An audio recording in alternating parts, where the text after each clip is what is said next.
Assalamualaikum warahmatullahi wabarakatuh.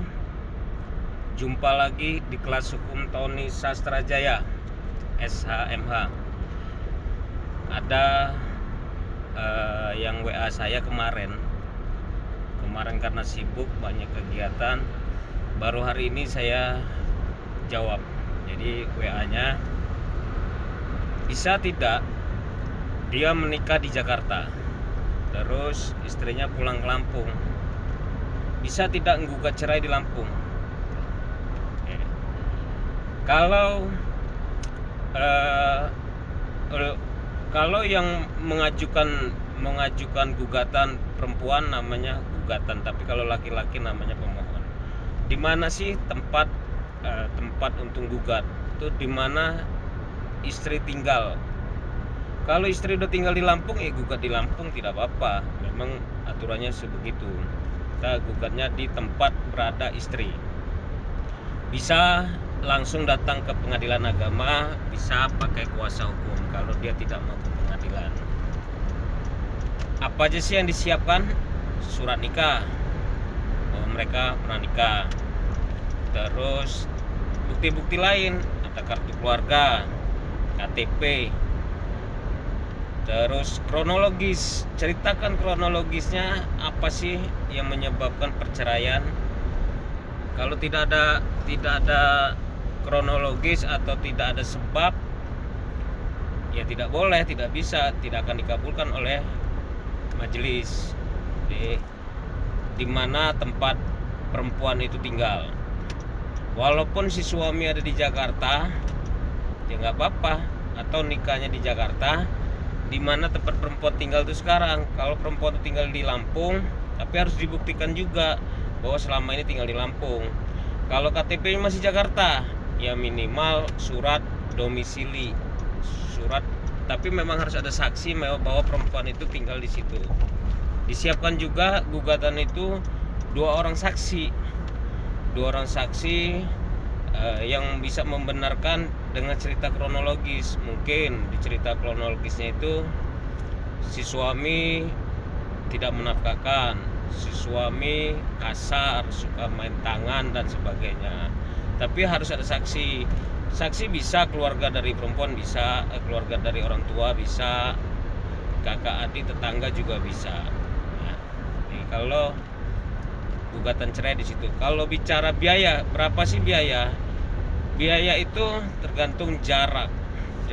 Seumpama itu ada ring 1, ring 2, ring 3. Nah, itu di pengadilan sudah tertera. Itu tidak bisa dibohongin berapa jumlahnya karena dia setor ke negara.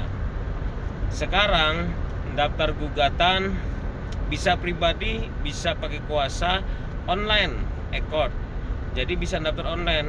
Jadi sebelum daftar online itu siapkan dulu semuanya,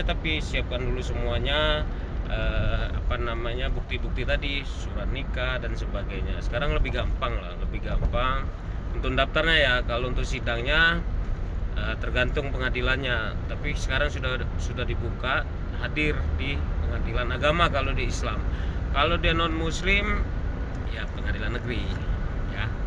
Jadi tadi terjawab, bisa tidak nikah di Lampung karena dia tinggal di Lampung, bisa. Terus apa aja sih yang bisa digugat? Kalau langsung gono gini tidak bisa. Gono gini itu ada surat edaran Mahkamah Agung setelah perceraian baru diurus gono gini. Kalau anak bisa masukkan dalam satu gugatan. Anak menurut undang-undang, kalau dia di bawah umur dia ikut ibu. Kalau dia sudah dewasa milih sendiri. Bisa nggak sih kalau ikut ke bapak? Bisa saja, tapi bapak harus bisa membuktikan, mendalilkan bahwa ibu tidak bisa ngurus anak. Contoh, ibu nggak pernah pulang, ibu mabuk-mabukan dan sebagainya. Itu kan bukan mendidik anak, itu ya. Jadi masalah gugatan anak begitu. Kalau gono gini setelah putusan cerai baru ajukan gugatan gono gini. Ada lagi pertanyaan, bagaimana kalau posisi di luar negeri? Bisa dimana tinggalnya tadi, sumpamanya dia orang Lampung terus sekarang lagi kerja atau cari cuan, cari uang di luar negeri, bisa ajukan aja di Lampung juga bisa.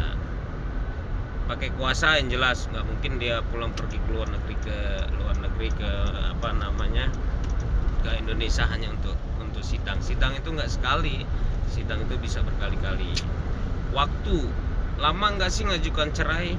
Tergantungnya, artinya majelis hakimnya lengkap nggak, terus pengacara antara penggugat tergugat gimana, ada perlawanan nggak. Kalau nggak ada perlawanan, artinya suami istri itu sudah punya kesepakatan hadir di persidangan, ya sudah, artinya cepat itu. Kecuali ada perlawanan, si suami mendalilkan saya tidak akan menceraikan karena yang pergi selama ini istri, dan ya kami masih sering hubungan. Nah, itu belum, enggak, majelis hakim akan berkata lain, majelis hakim akan menilai lain. Jadi kita juga harus di dalam cerita kronologis, cerita apa adanya, jangan buat-buat karena itu bisa jadi bukti fitnah dan sebagainya. Bilang kalau suaminya suka mukulin dan sebagainya, faktanya nggak ada atau tidak pernah, itu kan fitnah dan sebagainya. Atau suami nikah lagi, kalau nggak ada bukti nggak bisa. Ya, itu bicara biaya, syarat-syaratnya tadi ada, syarat-syaratnya ya dia harus punya kartu surat nikah, terus dia punya bukti tambahan KTP dan KK. Bicara biaya tertera, tergantung jaraknya.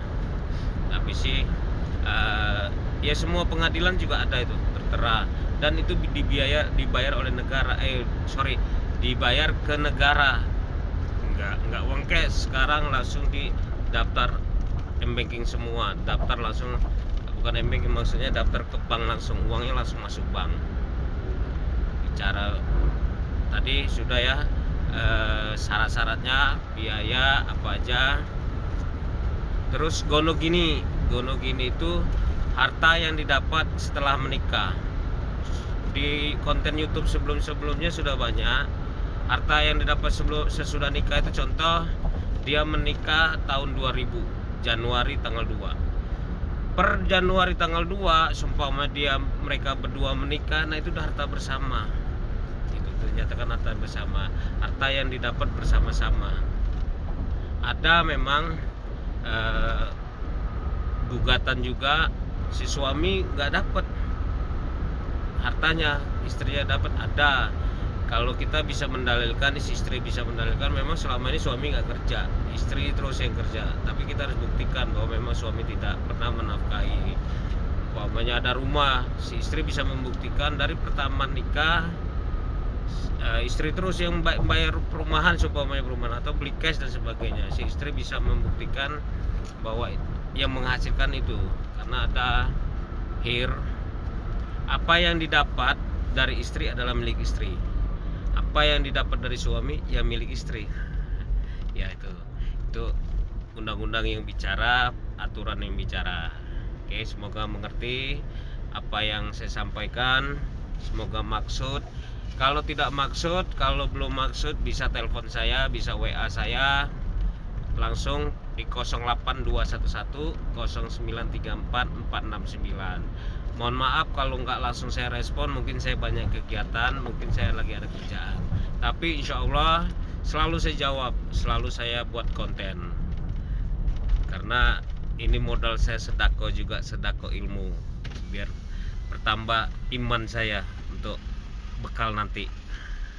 Ya, sekali lagi semoga yang nonton konten YouTube Tony Sastrajaya selalu diberi kesehatan, umur panjang, selalu dapat bermanfaat untuk orang banyak.